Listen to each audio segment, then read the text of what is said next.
Maupay nga oras, parahan na mamati nagkikita sa San Juanico TV.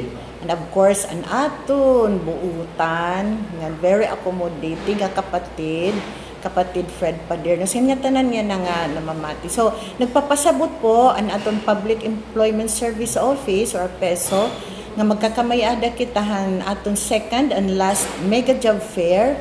Yan na nga October 29, 2025, Hatakloban Astrodome. So, aton gini-imbitar ang aton mga job seekers, ikaw nga waray ka trabaho, or bago ka nga nag-graduate, or natapos ng imo contract, nga bisitaha, ini nga activity, you are all welcome.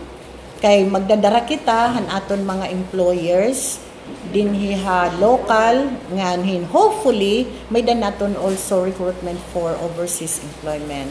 So ayaw ka nga limot, October 29, 2025, usually we start at 8 o'clock in the morning.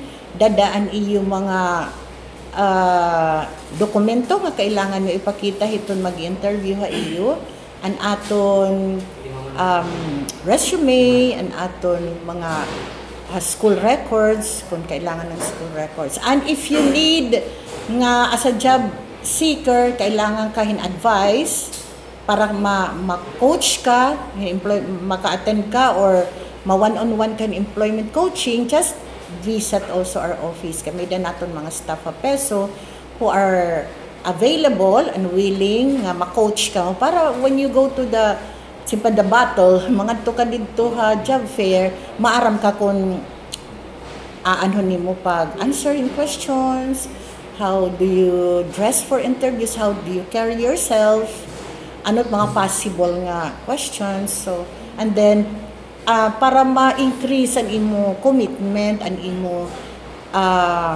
kainteresado magtrabaho ha, especially itong aton mga employers nga mai-invite natin.